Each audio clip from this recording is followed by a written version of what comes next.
요한복음 4장 23절에서 24절 말씀. 아버지께 참되게 예배하는 자들은 영과 진리로 예배할 때가 오나니 곧 이때라. 아버지께서는 자기에게 이렇게 예배하는 자들을 찾으시느니라. 하나님은 영이시니 예배하는 자가 영과 진리로 예배할지니라. 아멘. 요한복음 4장 23절에서 24절 말씀을 가지고 영과 진리로 예배할지니라 하는 제목으로 오늘 여러분들에게 하나님의 말씀을 증거하도록 하겠습니다. 어린 시절 교회를 가려면 1시간 정도 걸어가야 했습니다. 또 교회가 산 중턱에 있어서 만만치 않았습니다. 여름에는 더워서 가기가 좀 힘들었습니다마는 그래도 그늘에서 쉬면서 갈 수가 있었지요. 그러나 겨울에는 그럴 수가 없습니다. 춥다고 쉴 수가 없지 않습니까? 그래서 고생한 기억이 좀 납니다. 왜 그렇게 그때는 눈도 많이 왔고 추웠는지 모르겠습니다. 그래도 그 시간들이 제 가슴에는 아름답고 또 기억되는 여러 가지 추억으로 남아 있습니다. 우리는 예수 그리스도를 믿는 순간부터 예배 생활이 시작이 됩니다. 그만큼 기독교인들에게 있어서 신앙생활의 중심축은 예배라고 할 수 있겠지요. 예배는 하나님과 관계성을 이어가는 그런 생명줄과도 같은 것이다. 이렇게 말씀드릴 수 있습니다. 그런데 이 대목에서 우리가 놓치지 말아야 할 아주 중요한 사실이 하나 있습니다. 예배 생활의 전초 기지가 바로 교회라고 하는 것입니다. 물론 교회는 여러 기능들이 있습니다. 교육과 훈련의 기능이 있고 구제와 봉사의 기능이 있습니다. 또 선교와 전도의 기능도 있고 친교와 교제의 기능도 있습니다. 그러나 교회는 무엇보다 중요한 기능을 말하라고 한다고 하면 바로 예배의 기능이라고 할 수 있겠습니다. 왜냐하면 이 예배의 기능이 무너지면 교회의 모든 기능들은 무력화되기 때문에 그렇습니다. 예배가 무너진 교육과 훈련, 구제와 봉사, 선교와 전도, 친교와 교제 생각할 수 없습니다. 예배가 무너지면 말입니다. 그만큼 예배는 교회에 있어서 또 우리 성도들에게 있어서 아주 중요한 중심축이라고 말씀을 드릴 수 있겠습니다. 그래서 교회 안에서는 신령과 진정으로 드려지는 그런 예배가 이루어져야 되고 성도는 반드시 예배의 성공자가 되어야 하겠습니다. 이에 오늘 본문에서 예수님은 올바른 예배에 대해서 말씀하고 있습니다. 방금 봉독해드린 요한복음 4장 24절입니다. 하나님은 영이시니 예배하는 자가 영과 진리로 예배할지니라. 여러분, 예배라고 하는 이 단어 속에는 이런 의미가 담겨 있습니다. 드린다, 그런 뜻이 담겨져 있습니다. 그래서 예배는 희생 제물을 드린다라고 하는 의미가 있는 것입니다.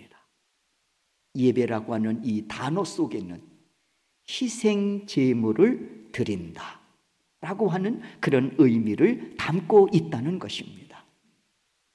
구약시대에 하나님께 제사를 드릴 때 바쳐지는 제물이 있었습니다. 어떤 이는 비둘기를 가지고 와가지고 제물로 드렸습니다. 어떤 이는 양을 가지고 와서 제물로 하나님께 드렸습니다. 그런데 이 제물은 반드시 죽어져야 바쳐질 수 있었습니다. 살아있는 것은 드릴 수가 없었습니다. 이 제물은 반드시 죽어져야 제물로 드려질 수가 있었다고 하는 것입니다. 그러므로 오늘날 진정한 예배자의 자세는 역시 죽어짐의 고백이 반드시 따라야 합니다. 그렇다면 어떻게 우리의 기도가 죽어져서 희생 제물이 될 수 있을까? 길이 있습니다.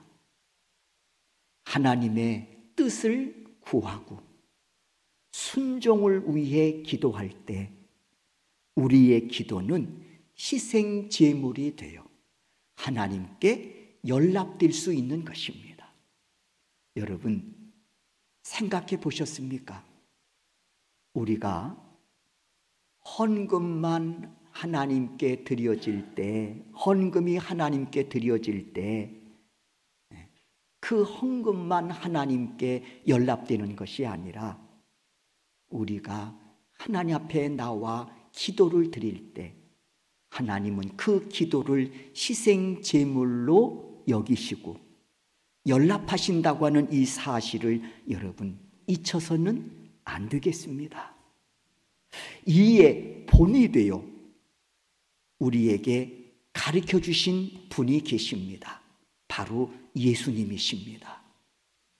예수님은 십자가 지심을 앞에 두시고 습관대로 겟셋마네 동산을 찾으십니다. 그리고 그날 밤 땀방울이 핏방울이 되도록 간절히 기도하시는 그런 모습을 통해서, 그리고 그 기도의 내용을 통해서 진정 우리의 기도가 어떻게 희생 제물이 되어 하나님께 연락될 수 있는지를 몸소 보여주셨습니다. 예수님의 기도의 모습은 땀방울이 핏방울이 되도록 간절한 기도였습니다. 그리고 예수님의 기도의 내용은 하나님 아버지의 뜻을 구하며 그 뜻에 순종하여 십자가에 달려 죽으시겠다는 기도였습니다. 그래서 예수님의 기도는 이렇게 마무리가 되지요. 누가복음 22장 42절의 말씀입니다. 다 같이 한번 우리가 이 말씀을 읽도록 하겠습니다. 읽습니다. 이르시되 아버지여, 만일 아버지의 뜻이거든 이 잔을 내게서 옮기시옵소서. 그러나 내 원대로 마옵시고 아버지의 원대로 되기를 원하나이다 하시니. 그렇습니다. 이로써 예수님의 기도는 희생 제물이 되신 것입니다. 그 희생 제물이 되신 예수 그리스도를 통해서 온 인류가 죄 사함 받고 구원을 받게 된 것입니다. 그리고 이러한 예수님의 기도를 본받은 스데반 역시 하나님의 뜻에 따라 순교를 앞에 두고 이렇게 기도합니다. 사도행전 7장 59절에서 60절의 말씀입니다. 제가 읽어드리도록 할게요. 그들이 돌로 스데반을 치니 스데반이 부르짖어 이르되 주 예수여, 내 영혼을 받으시옵소서 하고 무릎을 꿇고 크게 불러 이르되 주여, 이 죄를 그들에게 돌리지 마옵소서. 이 말을 하고 자니라. 이로써 스데반 집사 역시 자신이 드려지는 기도를 통해 하나님이 기뻐 받으시는 그런 희생 제물이 되었던 것입니다. 우리 역시 예배의 성공자가 되기 위해서는 우리의 기도가 하나님이 기뻐 받으시는 그런 희생 제물이 되어야 하겠습니다. 그러면 우리의 기도가 어떻게 희생 제물이 되어 하나님이 연락하실 수 있을까? 방금 말씀드렸듯이 답은 분명합니다. 하나님의 뜻을 깨닫기 위해 기도할 때입니다. 두 번째는 그 뜻에 순종할 수 있도록 능력을 구할 때입니다. 소원하기는 진정 우리의 기도가 하나님이 기뻐 받으시는 희생 제물이 되어 신령과 진정으로 예배하는 그런 믿음의 사람들이 되실 수 있기를 주의 이름으로 축원합니다. 두 번째, 신령과 진정으로 드려지는 예배가 되기 위해서는 우리가 부르는 찬송 역시 희생 제물 되어 하나님께 연락되어야 하겠습니다. 이는 바울과 실라가 본이 되어 주었습니다. 사도행전 16장을 보면 바울과 실라가 기도하기 위해 기도 처소로 향하고 있었습니다. 그런데 도중에 귀신 들린 여인을 만나게 된 것입니다. 바울 불쌍히 여기어 그 여인에게서 귀신을 쫓아내 주었습니다. 그를 고쳐 주었습니다. 그런데 이것이 죄목이 되었습니다. 왜 우리가 알지 못하는 이상한 풍습을 전하여 왜 이 여인에게 귀신을 쫓아냈냐? 이것이 죄목이 됐습니다. 그래서 성경 말씀을 보니까 많이 맞은 후, 얼마나 두들겨 팼든지 많이 맞은 후 발에 쇠고랑이 채워진 채 옥에 갇히게 되었다고 했습니다. 그날 밤 옥중에 있던 바울과 실라가 일어나서 행한 일이 있었습니다. 바로 기도와 찬송이었습니다. 사도행전 16장 25절의 말씀입니다. 다 같이 우리가 함께 이 말씀도 읽겠습니다. 읽습니다. 한밤중에 바울과 실라가 기도하고 하나님을 찬송하며 죄수들이 듣더라 그랬습니다. 여러분, 오늘 이 말씀의 상황, 그림이 그려지시지요. 바울과 실라가 기도하기 위해 기도 처소를 향하고 있었습니다. 그런데 귀신 들린 여인이 쫓아옵니다. 바울이 그 여인을 본 후 불쌍히 여겨 그에게서 귀신을 쫓아내 주었습니다. 이것이 죄목이 됐습니다. 그리고는 관과에 고발이 된 겁니다.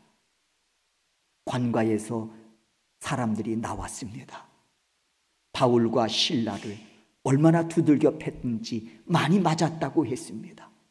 그리고 이들은 발에 쇠고랑이 채워진 채 옥에 갇히게 되었습니다. 그런데 그 옥중에서 한밤중에 이들은 일어나서 하나님께 찬송했다고 했습니다. 그때 이들의 마음이 어땠을까요? 하나님, 왜 우리에게 이런 시련을 하면서 섭섭한 마음이 있었을까요? 그리했다면 이들은 그 한밤중에 일어나 찬송하지 못했을 것입니다. 누군가에게 찬송하라고 했다고 하면 지금 우리가 찬송할 처지냐 하면서 아마 반박했겠지요. 지금 내 처지를 보면서 찬송하라고 하냐? 내가 지금 찬송할 처지냐? 아마 그리하지 않았을까요? 하나님에게 섭섭한 마음이 있었다면 말이에요. 그리고 자신들에게 죄목을 덮어 씌우고 두들겨 패고 옥에 갇힌 그들에 대한 원한이 있었다고 하면 그 밤에 일어나서 여러분 찬송할 수 있었겠습니까? 물론 바울과 실라도 우리와 같은 성경을 가진 사람이기 때문에 왜 그 마음에 아픔이 없었겠습니까? 왜 이 일이 섭섭함이, 하나님을 향해 섭섭함이 없었겠습니까? 그럼에도 불구하고 이들은 한밤중에 일어나 하나님께 기도하고 찬송합니다. 그리고는 오늘 사도행전 16장 25절을 보니까 이들의 기도와 찬송을 죄수들이 들었더라 하고 말씀합니다. 그런데 여러분, 죄수만 이들의 찬송 소리를 들었을까요? 아니요. 잠시 후면 구원받게 될 간수장도 바울과 실라가 부르는 찬송을 듣고 있습니다. 그러면 간수장만 들었을까요? 아니요. 아주 중요한 또 한 분이 듣고 계셨습니다. 누굴까요? 바로 하나님이 듣고 계셨습니다. 그리고 하나님은 그 찬양을 희생 제물로 받으셨습니다. 그 찬양을 희생 제물로 연락하셨단 말이에요. 그 증거가 있습니다. 하나님이 그 찬송을 받으셨다는 증거가 있습니다. 이어지는 내용을 보면 이들이 찬송할 때 옥터가 움직이고 옥문이 열리고 메인 쇠사슬이 풀어지는 역사가 나타납니다. 하나님이 이들의 찬송을 희생 제물로 연락하셨다고 하는 증거이지요. 그렇습니다. 하나님은 옥중에서 바울과 실라가 드린 이 찬송을 희생 제물로 연락하신 것입니다. 이유는 분명합니다. 이유는 분명합니다. 바울과 실라가 드려지는 찬송 속에는 하나님을 향하여 이런 고백이 담겨져 있기 때문에 그렇습니다. 어떤 고백일까요? 하나님, 이 순간 왜 우리가 여기에 있어야 하는지, 왜 우리가 이 순간 여기에 있어야 하는지 하나님의 뜻을 깨달아 순종할 수만 있다면, 하나님, 우리는 이 자리에서 죽어도 좋습니다. 죽어도 좋습니다. 라고 하는 고백이 담긴 찬송을 올려드렸기 때문입니다. 하나님의 뜻을 깨달을 수만 있다면, 왜 내가 이 자리에 있는지 하나님의 뜻을 깨달을 수만 있다면, 그리고 그 뜻에 순종할 수만 있다면, 하나님, 이 자리에서 저는 죽어도 좋습니다 라고 하는 고백이 담긴 찬양을 올려드렸기 때문에 하나님 그 찬양을 희생 제물로 연락해 주신 것입니다. 여러분, 이렇게 하나님의 뜻을 헤아리고 그 뜻에 순종하기를 고대하며 드려지는 그 찬송 앞에 바울과 실라에게 시험거리가 될 만한 것은 없었습니다. 사랑하는 성도 여러분, 우리의 찬양 역시 내 자신의 죽어짐의 고백이 녹아진 찬양을 올려드림으로 하나님이 기뻐 받으시는 희생 제물로 연락될 수 있기를 주의 이름으로 축원합니다. 그래서 여러분의 찬양을 통해 귀신의 역사가 물러가고, 뿐만 아니라 여리고성과 같은 난공불락도 무너지는 그런 역사들이 증거돼서 반드시 신령과 진정으로 예배하는 자들에게 주시마 약속하신 그 기쁨과 감사의 주인공이 되어 오늘을 사는 믿음의 사람들이 되실 수 있기를 주의 이름으로 축원합니다. 그리고 또 하나, 우리의 헌신 역시 희생 제물로 하나님께 연락되어 신령과 진정으로 예배하는 예배자들이 되어야 하겠습니다. 왜냐하면 명목상 헌신으로 형식에 치우친 그런 헌신도 분명 있기 때문에 그렇습니다. 형식에 치우친 헌신, 희생제물 될 수 없습니다. 하나님 그 헌신 연락하시지 않습니다. 그러니 우리는 정말 우리의 헌신이 하나님이 기뻐 받으시는 희생제물 되어 하나님이 연락하실 수 있도록 우리가 힘쓰고 우리의 헌신을 늘 되돌아 점검할 수 있어야 하겠습니다. 마태복음 26장 내용, 우리가 잘 알고 있는 내용입니다. 예수님께서 십자가 지심을 앞에 두시고 베다니 나병 환자 시몬의 집에서 식사를 하고 계실 때였습니다. 한 여인이 조용히 다가와서 자신의 전 재산이라고 할 수 있는 매우 귀한 향유 한 옥합을 깨뜨려 예수님 머리에 붓습니다. 그리고 눈물로 예수님의 발을 자신의 머리털로 닦아드립니다. 이를 본 제자들이 말씀을 보니까 분개하여 왜 낭비하느냐 하면서 이 여인을 막 꾸짖고 책망합니다. 다른 사람도 아닌 예수님의 측근이라고 할 수 있는 제자들이 최선을 다해서 헌신하고 있는 이 여인에 대해서 격분하면서 막 책망하고 꾸짖습니다. 왜 헛되게 낭비하냐고. 그러면서 비싼 값에 팔아서 가난한 자들에게 나누어 주었더라면 얼마나 좋겠느냐 하면서 여인을 막 꾸짖고 책망하는 거예요. 이를 지켜보시던 예수님 뭐라고 말씀하십니까? 마태복음 26장 12절에서 13절입니다. 다 같이 우리가 한번 이 말씀을 읽겠습니다. 읽습니다. 이 여자가 내 몸에 이 향유를 부은 것은 내 장례를 위하여 함이니라. 내가 진실로 너희에게 이르노니 온 천하에 어디서든지 이 복음이 전파되는 곳에서는 이 여자가 행한 일도 말하여 그를 기억하리라 하시니라 그랬습니다. 제자들이 격분하여 왜 쓸데없이 낭비하느냐고 여인을 꾸짖고 책망할 때 예수님 이를 바라보시면서 뭐라고 말씀하십니까? 복음이 전파되는 곳에서는 이 여자가 행한 일도 말하여 그를 기억하리라. 예수님의 말씀입니다. 그를 기억하리라. 무엇을 기억하게 하시겠다는 걸까요?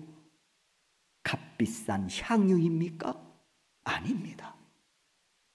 이 여인의 희생 제물이 된 헌신입니다. 이 여인의 희생 제물이 되어 하나님의 보좌까지 상달된 헌신을 기억하시겠다는 것입니다. 그렇다면 어떻게 이 여인의 헌신이 희생 제물이 되었습니까? 최선을 다한 헌신으로 희생 제물이 되었습니다. 최선을 다한 헌신. 그로 인하여 이 헌신은 희생 제물이 되고 하나님의 연락하시는 바로 제물이 된 것입니다. 그리고 또 하나는 그 헌신에 제자들이 분개하고 괴롭혔지요. 책망하고 꾸짖었지요. 그럼에도 불구하고 시험되지 않았습니다. 끝까지 변치 않는 마음으로 헌신하는 그 믿음, 그것이 희생 제물이 되어 하나님께 연락되었습니다. 그리고 하나님 말씀하십니다. 내가 영원히 기억하리라. 사랑하는 성도 여러분, 왜 이 여인에게 마음에 상처가 없었겠습니까? 최선을 다해서 예수님의 죽으심에 말하자면 장례를 준비하는 거예요. 자기의 전 재산을 다 들여서 말이에요. 그러면 격려해 주지는 못할 망정 책망하고 꾸짖지는 말아야 하지 않겠습니까? 그것도 다른 사람이 아닌 측근 중에 측근 제자들이 격분하고 꾸짖고 책망할 때 이 여인이 왜 마음에 상함이 없었겠느냐 말이에요. 그런데 오늘 마태복음 26장을 보면 이 여인은 너끈히 그 시험을, 마음 상함을 뛰어넘습니다. 그리고 헌신으로 출발해서 헌신으로 아름답게 마무리를 짓습니다.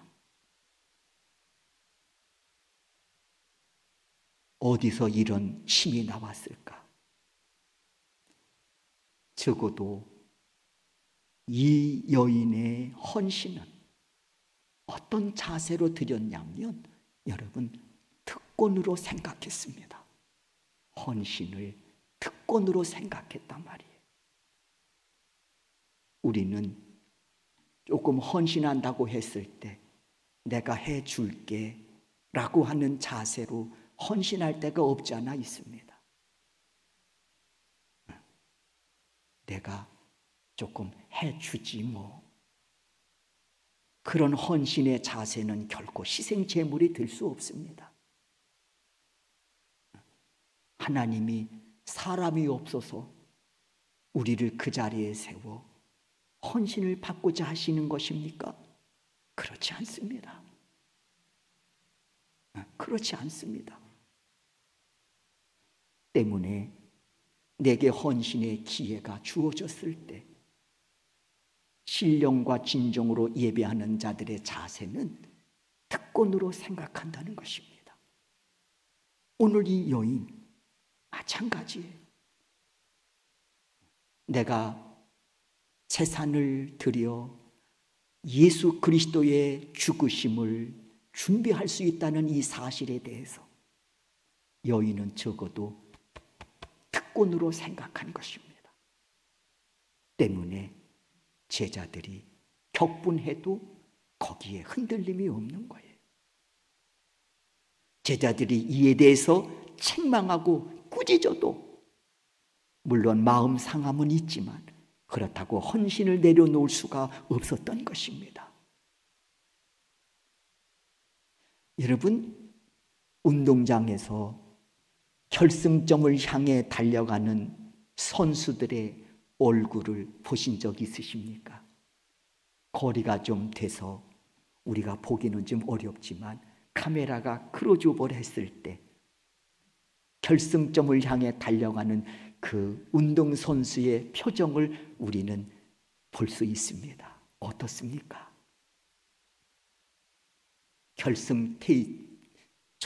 결승점을 아주 뚫어지게 바라보면서 최선을 향해 달려가는 모습을 볼 수 있습니다.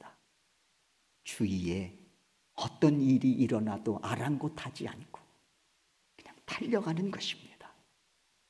그 선수에게는 목표가 있습니다. 금메달이라고 하는 목표가 있는 거예요. 1등이라고 하는 목표가 있는 거예요. 그래서 주변에 어떤 일이 일어나도 거기에 마음이 개의치 않고 흔들리지 않고 오로지 결승 테이프를 향해서 최선을 향해 달려가는 거예요. 오늘 이 여인의 헌신의 모습 속에서 그런 모습이 보이지 않습니까? 주위에서 무슨 소리를 해도 비난하고 책망하고 꾸짖어도 아랑곳하지 않고 그 시험에 무릎 꿇지 않고 장대 높이 뛰기를 하는 선수처럼 뛰어넘어서 자기의 목표를 달성하는 거예요. 그만큼 이 여인에게 있어서 헌신은 소중한 가치가 있는 것이었고, 그리고 그것을 특권으로 여겼기 때문이었습니다. 하나님은 그렇게 헌신한 이 여인의 모습을 보시면서 희생제물로 연락하십니다. 그리고는 말씀합니다. 내가 영원히 기억하리라. 사랑하는 성도 여러분, 여러분의 헌신에도 하나님이 이렇게 영원히 기억되는 헌신이 될 수 있기를 주의 이름으로 축원합니다. 지금 우리는 예배에 대해서 말씀을 드리고 있습니다. 예배는 하나님께 희생 제물을 드리다 라고 하는 의미가 담겨진 단어라고 했습니다. 진정한 예배, 희생 제물을 드리다. 그러므로 우리가 드려지는 기도가, 우리가 드려지는 찬양이, 우리가 드려지는 헌신이, 그리고 하나님께서 주신 그 말씀의 뜻을 깨달아 순종하겠노라고 하는 그런 우리의 고백이 하나님 받으시기에 합당한 그런 희생 제물이 되어 하나님 앞에 연락되어져야 될 줄로 믿습니다. 사랑하는 우리 소명교회 성도 여러분, 창세 이후에 불변의 법칙이 하나 있습니다. 지금도 하나님은 신령과 진리로 예배하는 자를 찾으신다는 것입니다. 그리고 그들에게 언제나 예배하신 은혜가 있었습니다. 야곱이라고 하는 인물을 한번 우리가 살펴보겠습니다. 야곱, 그는 기력이 다한 순간에도 지팡이를 의지하여 하나님께 예배를 드리다가 생을 마감한 사람입니다. 사실 야곱은 부족한 부분이 참 많은 사람이었습니다. 삶의 곳곳에서 그 부족함이 그대로 드러납니다. 아버지 이삭과의 관계에서도 부족함이 드러나요. 형 에서와의 관계에서도 야곱의 그 부족함이 드러납니다. 그리고 가정을 치리하는 데 있어서나 자식을 양육하는 데 있어서나 야곱은 부족함이 그대로 드러납니다. 그럼에도 하나님 그를 향해 말씀합니다. 내가 특별히 사랑하는 자다. 그러면서 마치 완벽한 사람처럼 그에게 많은 복을 주십니다. 이유가 뭘까요? 하나님, 야곱의 부족한 점을 모르시고 그렇게 그를 사랑하시고 그에 그렇게 많은 복을 주셨나요? 그렇지 않습니다. 하나님 다 아시지요. 그의 부족한 것 다 아십니다. 그럼에도 사랑하셨습니다. 그럼에도 복을 주셨습니다. 이유가 뭐냐? 야곱이 한 가지를 생명처럼 붙잡았기 때문이었습니다. 그것은 신령과 진정으로 드려지는 예배만큼은 그가 목숨을 걸고 지켰기 때문이었습니다. 이는 예배의 성공자들에게 주시는 하나님의 그 은혜였지요. 사랑하는 성도 여러분, 민족이건 개인이건 예배가 무너질 때 더 이상 하나님의 은혜는 거기에 머물지 않고 떠났습니다. 이제 주의 이름으로 여러분에게 권면합니다. 우리는 코로나 사태로 인한 제한된 예배를 드리고 있습니다마는 분명한 것은 그 속에서도 우리는 반드시 영과 진리로 예배하기 위해 최선을 다해야 하겠습니다. 이는 우리의 사명이고 우리의 존재의 의미입니다. 소망하기는 우리 모두 예배의 성공자들이 돼서 주님 찾으실 때 제가 여기 있습니다. 이 부르심에 응답할 수 있는 그런 소명교회 성도 여러분들이 되실 수 있기를 주의 이름으로 축원합니다. 주님의 사랑